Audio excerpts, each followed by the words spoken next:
Welcome to the No Quit Living podcast. Our primary objective is to motivate and inspire our listeners to never quit. The reality of life is simple. We all fall. We all fail. At times, we get knocked down. The question is, do we get back up? Are we stronger? Are we better prepared to attain the maximum of our potential? Thank you for joining our No Quit tribe. As you go for your greatness today, never quit. And remember, we rise by lifting others up. Welcome to episode number 360 of the No Quit Living podcast. I'm your host, Christopher J. Worth, and today's theme of the day is mindset. Our quote of the day comes to us from Steve Maraboli. Once your mindset changes, everything on the outside will change along with it.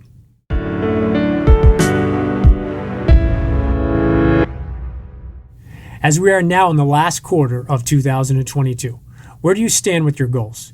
If you are looking to truly hold yourself to a higher level of accountability for the rest of this year, we would love it if you could check out our new Clear Planner. You can head on over to theclearplanner.com. As someone who enjoys studying mindset, I was very excited when I was first introduced to today's guest. I really enjoyed speaking with Ryan Gottfredson, and I hope you enjoy today's episode. Ryan, I'd like to welcome you to the No Quit Living podcast.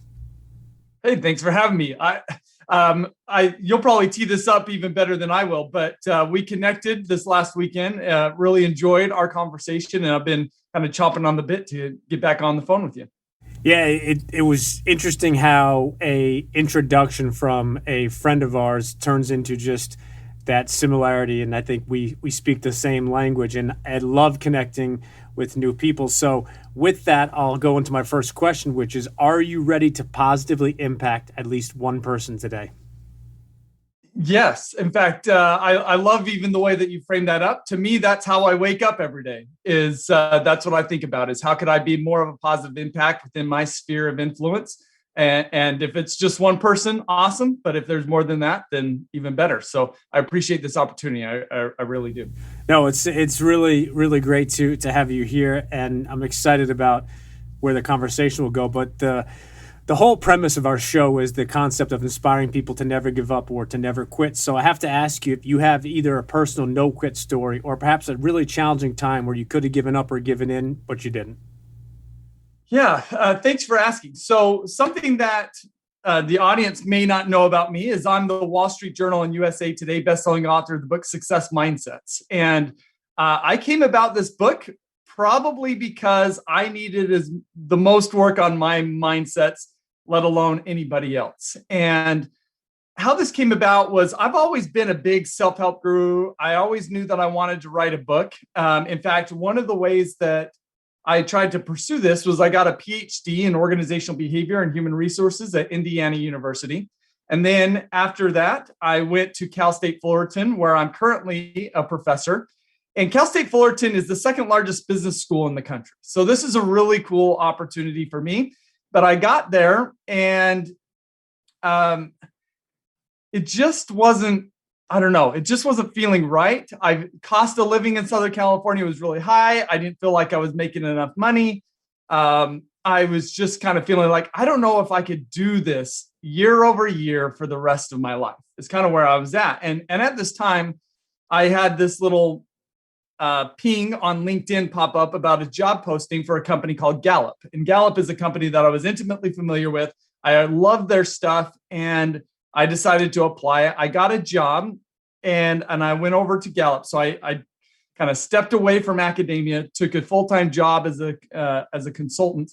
And I was thinking that this was going to be my career path for the rest of my life. And in hindsight, fortunately, my department chair at the university said, just take a 1-year leave of absence. That way you could come back, no harm, no foul.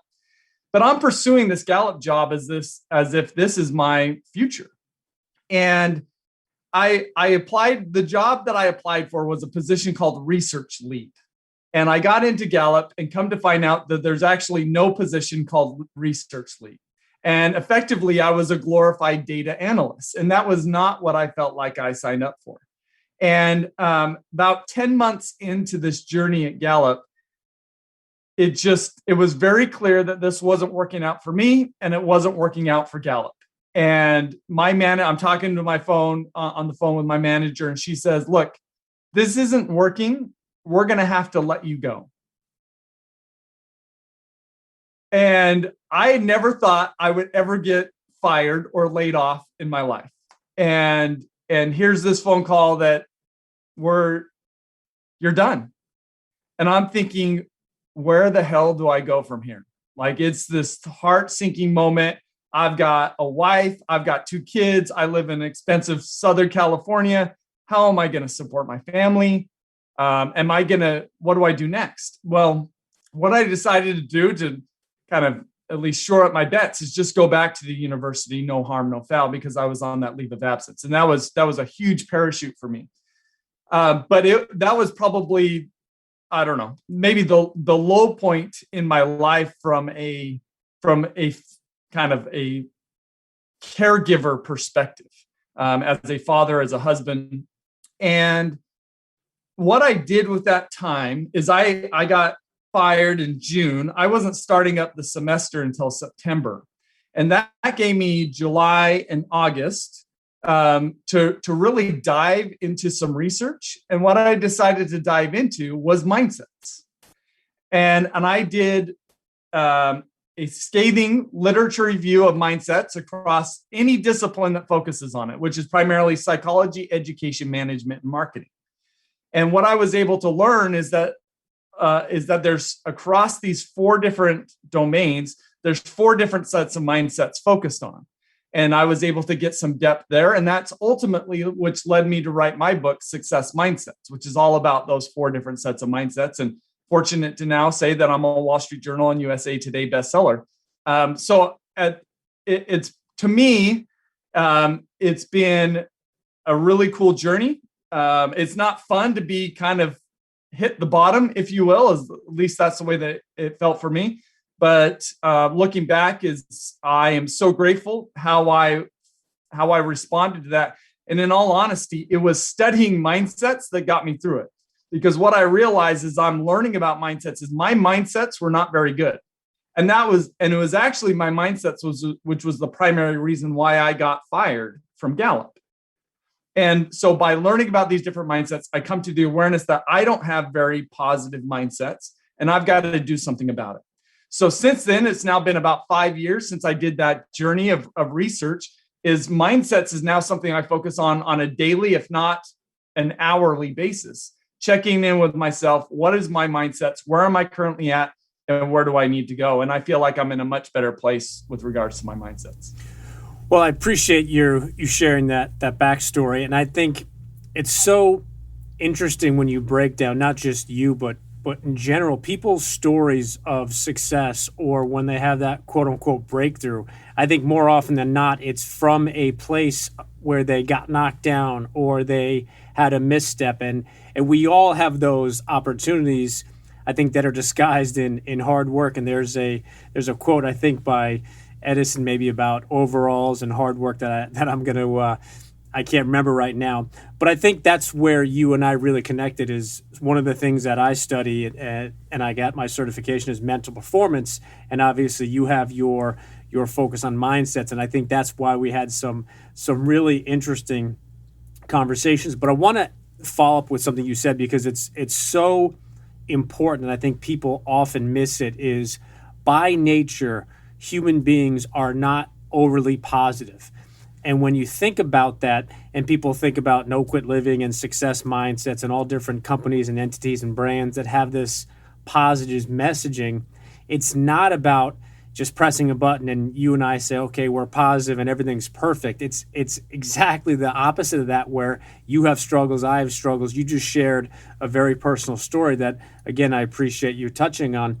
But it's, how do you maintain that positive mindset? How do you maintain that optimistic approach when you have a bad day, when you have challenges? And I think in our fields, people look at what we do, I'm sure, and they say, oh, Ryan's always positive and Chris is always positive. And the reality, as you just said, and the same thing for me, is I've had some really difficult challenges. My audience knows a bit over the last few years, but it's, how do you put yourself in the best frame of mind? So if you have that challenge or obstacle, or you're expecting a fastball down the middle and all of a sudden you get a slider that comes, and moves 4 inches, you're like, okay, I wasn't expecting this. how do I deal with it? So appreciate you you touching on that. But I have to ask you real quick, if you could just follow up on the idea that I kind of laid out about how people are not positive. Typically, it's usually something that they have to work on, and most people have to continually work on it. Yeah, and that gets me into my current focus. So I'm writing another book. This next book is going to be called The Elevated Leader, and it's all about the concept of vertical development. Do you care if I introduce vertical development really quickly to answer That's that my question. So knock it off and go into it. All right, great. So there are two different forms of development, and most people don't recognize this. When most people say development, they think about a form of development that's called horizontal development. Horizontal development is adding new knowledge, skills, and competencies to what we have. So what we're doing with horizontal development is we're broadening our functionality. So think about adding an app onto the iPad. And that new app on that iPad allows that iPad to do something that it couldn't do previously, right? In basketball, let's say, for example, practicing a new step back jumper is a form of horizontal development, right? We're adding in a new move that we didn't have previously. When it comes to the business world, taking an accounting class to learn the knowledge and skills to be able to perform accounting, that's horizontal development. And horizontal development is good, but it has some limitations. The major limitation is that it doesn't necessarily improve, if we're thinking about the iPad, it doesn't improve how effectively that iPad operates overall. It can't handle any more complex things. And that's where vertical development comes in. So vertical development is not about adding new knowledge or skills or helping us to do more. It's all focused about helping us to be better. So it's not adding an app on the iPad. It's upgrading our iPad's operating system. And so when we understand that there's this different form of development, and coming back to your question of how do we become more positive on a day-to-day basis? How do we become more positive on a day-to-day basis is not a horizontal development approach.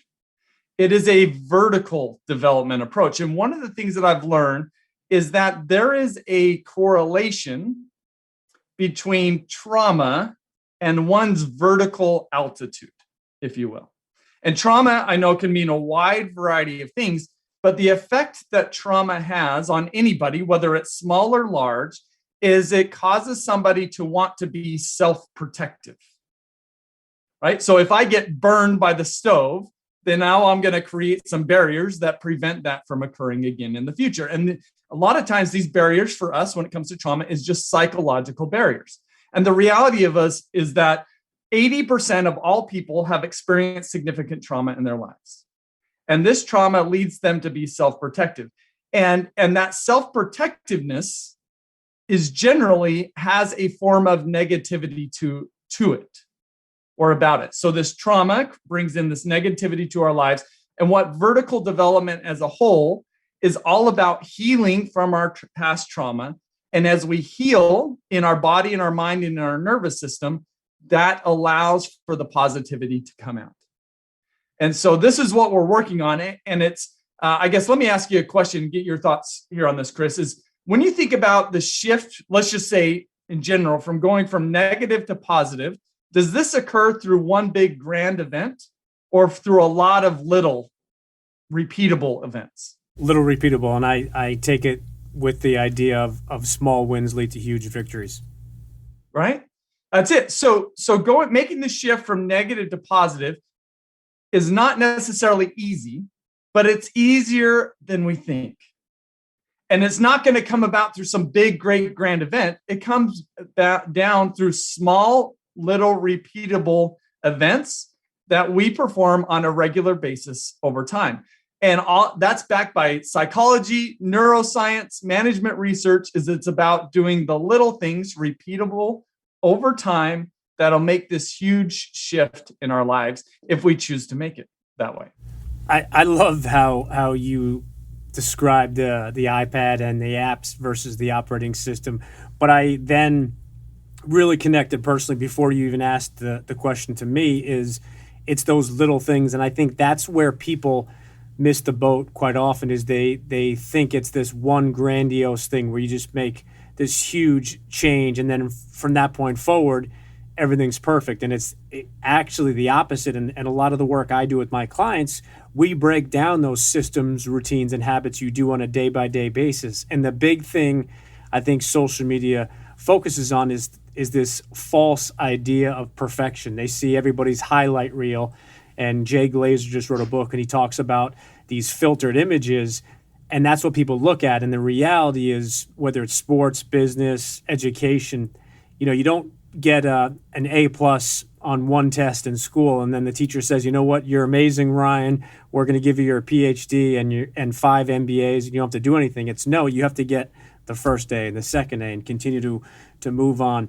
Wanted to follow up that with a question. The Dr. Kevin Elko was on my podcast, and he's an unbelievably intelligent man in so many ways. But we were talking about that same concept of we are not naturally positive, but he broke it down, and he spoke way more eloquently than I do on the topic. But his concept and his definition was based upon survival, and our survival instincts back hundreds of years ago. That's why it's ingrained in us that we're not positive, because we had to fight going back to dinosaurs and all these things, ice ages and things like that. And it's just really interesting when you speak to somebody such as yourself that can take it to such a different level. So I wanted to follow up with a question for you, and I'm curious to get your answer. If you had to define yourself, but you could only pick one word, what word would you pick? It's you ask me this next week or next year, I'm sure I'll have a different answer. But for me, the theme is, and it is connected to the book that I'm writing, but the word is elevating. And for me, there's layers to that. So one layer is there's an element about that I am in the process of elevating, particularly when it comes to vertical development. But also, I believe that part of my mission on earth is to help other people to elevate. And I also believe that when one person elevates, I work with a lot of organizations and their leaders, if I'm able to help a CEO elevate in their vertical development, the effect that has on the organization is it's the tide rises and that lifts all ships around them. And that's the effect that happens when people vertically develop, is they lift not only themselves, but also everybody else around them. So that's kind of what my mission and purpose is, at least at the moment. No, and I think that's so powerful. And I think if you look at the other side of the coin too, and obviously we both work with organizations and teams, is that one person can also take down the energy and can take down the culture of a group organization as well. But I think it's such an interesting question, and I loved how you prefaced the beginning is, if I asked you that a week or 2 weeks from now, I think it should change. Candidly, I think, a lot of companies have just one thing that they do over and over again, and not that there's anything wrong with that, but I think as technology is continually changing, and I personally feel that we haven't even scratched the surface of what's going to happen over the next couple of years with just all these new developments. I think the companies that I look up to, and the brands and the individuals, are the ones that, yes, they have their focus or area of expertise, but they also understand, how do I change? And if I asked you, the question about vertical development, 10, 12 years ago, you couldn't give that iPad definition back then. It was probably, a computer or something like that, a dial-up maybe. But I think the beauty of successful people and people that are willing to learn and grow understand that analogy today of an iPad is perfect. Now, in 5 years, we might not have any iPads, but this is a trick question for you because you can't answer your own book. But I wanted to ask if you've read anything recently, or perhaps you're currently reading something that you'd like to recommend to our listeners. I've got many books. One, and I'm also thinking of our conversation that we had recently, and I shared with you some books, and there's one book I was kicking myself that I didn't share with you. And so that's actually been on my mind. And maybe one book that you've already read, but it's the book Think Again by Adam Grant. It's been recommended a bunch, but I have not read that book. That is now Okay. I'm writing it down again. And for those my listeners know that the good and the bad about this question is it's a good question because I think we all talk about books and hopefully listeners get different things. But the bad is I almost immediately go to Amazon and buy it. So I'm going to send you a bill for the book. Yeah, please do. No, it's a fantastic book. And the whole premise of the book is all about how tightly do you hold on to your beliefs and your identity. And it's not that we can't be holding on to our beliefs and our identity, but let me give you an analogy that I like to use with my coaching clients that I hopefully will make this come to life. So I've got a 9-year-old and a 7-year-old.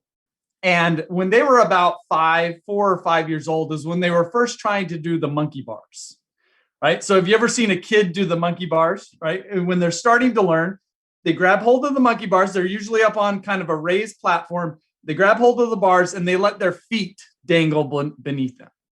And right now they are holding on in their minds almost for dear life, right? They've got a goal inside of them to get to the end of the monkey bars. But this is really scary for a 4-year-old or a 5-year-old because what it is going to take for them to reach their goal is they have to let go with one hand from the bar. And the idea of letting go of with one hand of the bar is an incredibly scary proposition. But it's an absolute necessity for them to reach their goal. And so they've in their own mind, they've got to weigh out the pros and cons of this. And what needs to happen is they've got to get to the point where I care less about my safety and more about my goal. And when they could get there, that's when they become willing to let go of that bar and move forward. And so all of us, we've all got our own bars that we're holding on to. The question is how tightly are we holding on to them? Because there's probably some bars that we're holding on to that justifiably are keeping us safe, but they are preventing us from reaching our goal.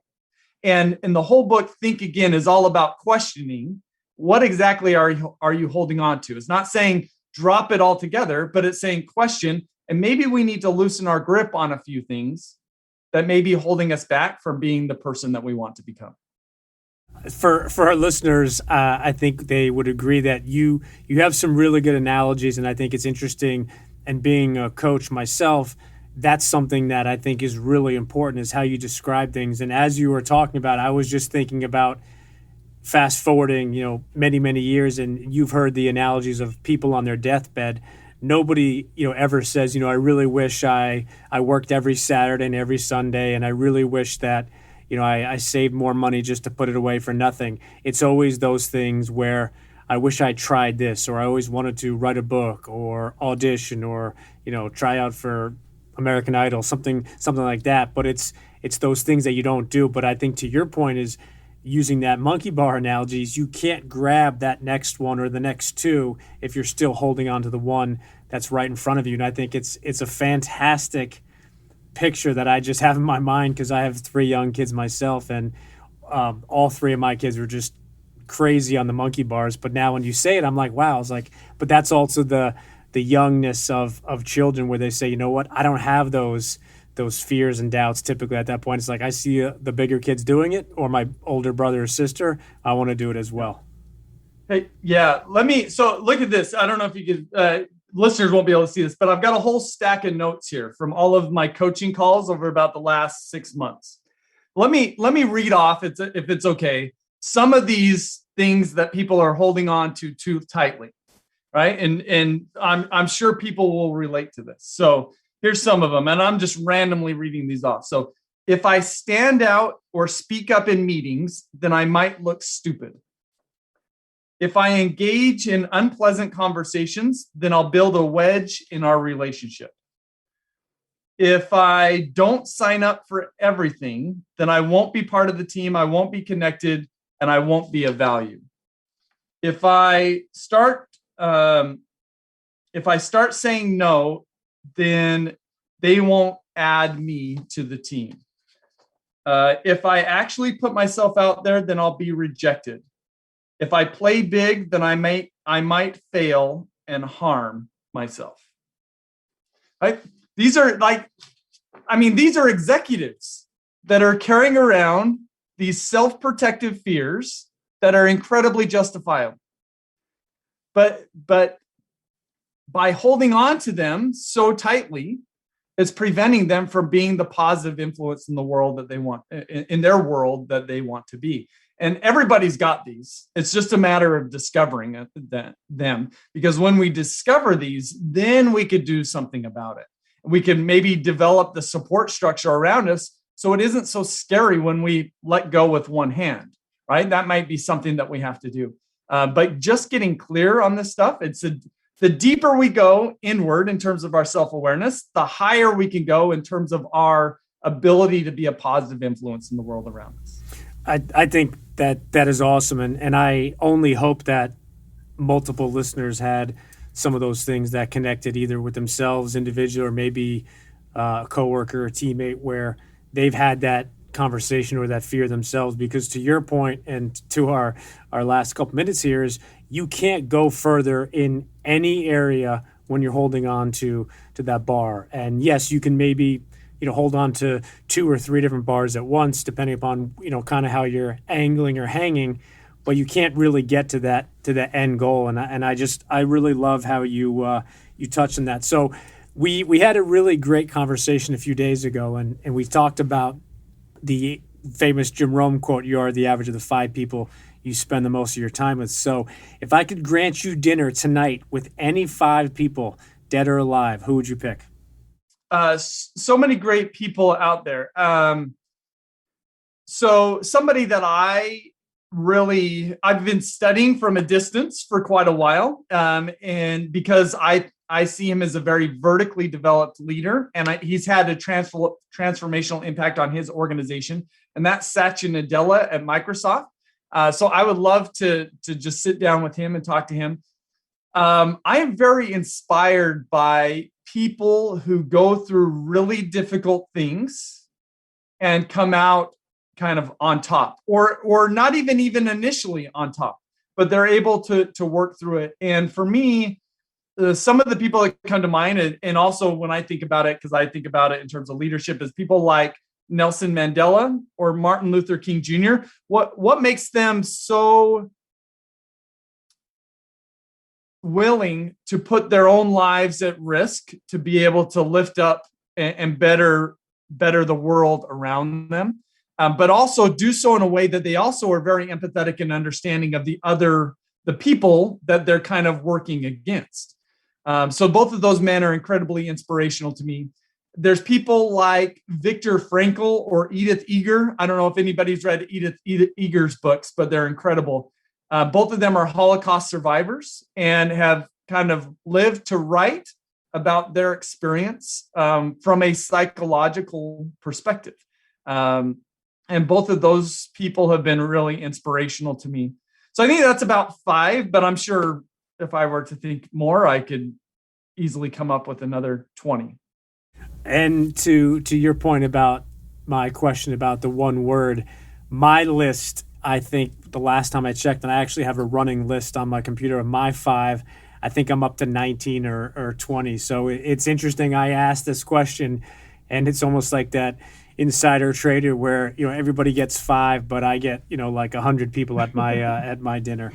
So We're going to switch over to what we call our hot seat questions, and the only request we have of you is you spit out the first thing that comes to mind. All right, pressure's on. Last meal, you can pick absolutely anything. What do you pick? All right. And this is local to us. So down the street from us, we have an In-N-Out, a restaurant. Place, yeah. But right next to that is a pizza joint that is like the greasiest pizza you will ever have in your life. And they have a pizza that's called the In-N-Not-Out pizza. So it's got like hamburger on it. It's got the special sauce. It's got pickles. It's got French fries. And I'm not kidding you. It is so good, but it's probably the worst thing to ever eat. And that's, on my deathbed, I think that's it. Favorite smell? Yeah, I hope that you will appreciate this. It is new shoes out of the box, particularly Nike basketball shoes. Not only will I appreciate that, but that's one of the things I hated about getting new shoes, was because the other side for me was, okay, now I wear them, I'm going to lose this new shoe smell. And for me, it's almost the complete, like right below maybe 1 AA is that new car smell. When you get in, you're like, this is awesome. And then again, you're like, I don't want to let anybody in it. I don't want to even open the window. I just want to keep it like this. Yep. All-time favorite team. Ooh, I'm going to go, and I'll admit, I'm a bit of a bandwagoner here, but I'm going to say the 2004 Boston Red Sox. I grew up in Utah, which didn't really have a major league team. I kind of rooted for the Mariners or the Braves, but then I was living in Boston in 2004 and went to a game that year. And then they went on to fall down 3 games to the New York Yankees in the conference championship game, and then came back to win the series at 7 games. And Boston erupted when that happened. Like, I mean, it was like an earthquake occurred, and that has left an indelible memory on my mind. And that just living through that experience made me a Boston Red Sox fan. But so that for me, that's my favorite team, because just seeing this team go from 3 games down to win a 7-game series was, to a rival, it was kind of the storied series. It was awesome. I think I know the answer, but all-time favorite sport? Basketball. Favorite movie? I would say Gladiator is up there. I literally just watched that 2 nights ago. Fantastic movie. Favorite book? There's too many to say just one. Okay, I'll just say this one. Have you ever read this one? It's called The Boy, the Mole, the Fox, and the Horse. No. So this is kind of like, I mean, it's kind of written for a kid's book. It's kind of illustrated. Honestly, I think it may be the most beautiful book I've ever read. So I'm like reading it to my children, and at one moment I am laughing. The other moment I've got tears running down my face. So that's up there, I'll say. Favorite app on your phone? Audible. Easy, hands down. What's the background picture on your phone? It is of me as a goofy looking, I don't know if you could see this. I'll let you try to see it. But this is me as like a goofy looking 9-year-old, where I'm wearing this ugly Michigan sweatshirt, ugly jeans. I've got buck teeth. A bowl cut is going on. So there's a reason for this. You're getting more than what you asked for. Is what I've learned as I've gone through my own vertical development journey, is that I've got some trauma in my past that led me to have some negative mindsets, and I'm currently working on healing from that trauma and connecting with my younger self, even in my bowl cut ugliness. It has been a really powerful step in my healing journey, is accepting my younger self, who lived through some circumstances that were not the most pleasant, and that were a little hindering. So for me, that's my reminder to always connect back and love my younger self. I think the bowl cuts are going to make a comeback, just like bell bottoms and other things. Nobody tends to agree with me, but I'm just putting it out there again. Do you have an all-time favorite quote? Ooh, well, I got several. So this is, and I may be pronouncing her name wrong, but it's by Anais Nin, and she says, "And the day came when the risk it took to remain tight in the bud was more painful than the risk it took to blossom." It's rare that I get a quote that I've never heard at least once, so I appreciate that. And what's that one song, no matter whenever you hear it, you automatically turn it up and just rock out to it? Oh, there's several. The first one that comes to mind is Kryptonite by 3 Doors Down. Great song. Yeah. Now, for our listeners who want to connect with you, find out more about you, or get a chance to not only get your book that's out now, but also when your other book does come out, what's the best way for them to do so? Yeah, I've got a website, ryangottfredson.com, and you can get my book there. I also have a free mindset assessment. So it's about a 5-minute assessment. I'm a little biased, but I've never seen anything more comprehensive or research backed out there when it comes to mindset assessments. So it's designed to help people awaken to the quality of their mindsets relative to 25,000 other people. So that's for the best ways to reach out to me. I'm most active on LinkedIn and would love to connect to anyone there. Awesome. And then last question I have for you is if you have any parting words you'd like to leave with our listeners today. I guess you never really step into a podcast and know exactly what's going to come out, right? I didn't prepare anything necessarily in advance of this. You prepared some questions, and to me, as I look back on if I was to put a theme on our conversation, it's a little bit about the typical story arc, right? The idea of hitting the bottom or coming up, or the idea of, okay, being in protection and stepping outside of that protection, that self-protection, onto greater and grander things. And all of that we were talking about is vertical development. We're elevating our ability to make meaning of our world in more cognitively and emotionally sophisticated ways. We are enhancing our capacity to let go of things that may have worked in the past for us, and let go of that, and then grab hold of better things for us that will allow us to be more of our ideal selves moving forward into the future, right?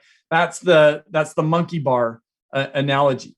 So if we can awaken to what we're holding on to that is surely justifiable, but also holding us back, then we could branch out and become more the person that we want to become.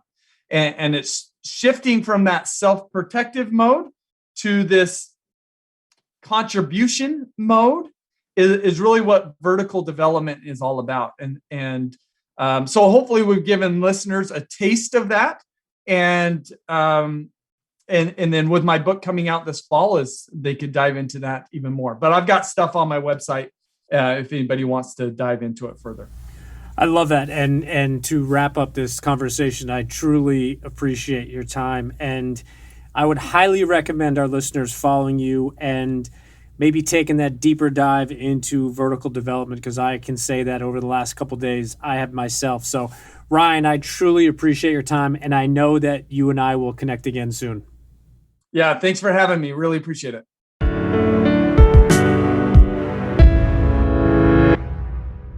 Thank you for listening to episode number 360. I like learning about what Ryan calls vertical and horizontal development. I'd never heard of that concept before, and I enjoy learning new things. In his parting words, Ryan spoke about the importance of branching out to become the person you want to be. So my question to you is just that. What is holding you back from becoming the person you want to be? I challenge you to take that first step. Stop holding yourself back and go after that person. And remember, we rise by lifting others up. And lastly, to our listeners, thank you. We truly appreciate your time, and we hope our episodes inspire you to keep on attacking life and never giving up. To quote Dr. Norman Vincent Peale, it's always too early to quit.